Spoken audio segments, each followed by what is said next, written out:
The athletic directors for both UNC and NC State released a statement about that brawl that UNC football head coach Mack Brown at his final home game, you may recall.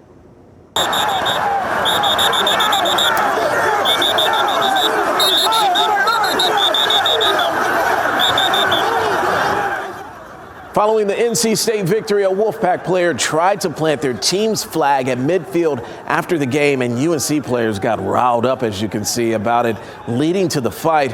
It was a sour way for UNC coach Mack Brown's final game to come to an end. Pat Welter is here to share that new statement with us, as well as more reaction to the fight. Pat.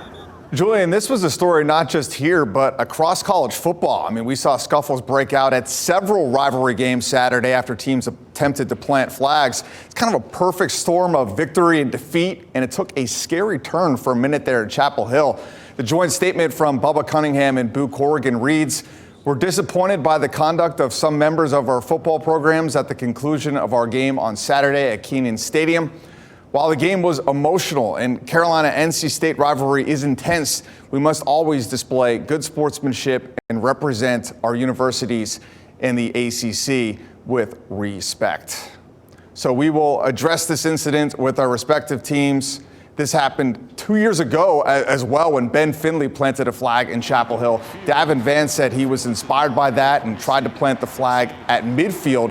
UNC wide receiver J.J. Jones, who you just saw, took issue with it, took back the flag, and that's when I noticed it from field level. I started to film, but then pulled back because there were just bodies flying everywhere.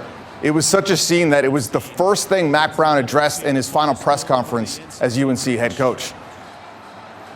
I don't know what happened in the end. Somebody said they tried to plant their flag on our field, and I had said 2 years ago that was disrespectful. And I'd said all week, you need to compete, but you need to do it with composure. So it's another learning experience that you can't fight, but you got to win the game. Triangle teams far from alone here, as I mentioned. We also saw incidents at the Michigan-Ohio State game, Arizona State, and Florida State. So a lot of fallout from this one. I'll give my take on the end of the Mack Brown era, plus his interim replacement coming up later on in sports. Julian? So much more to talk about there. Thank you, Pat.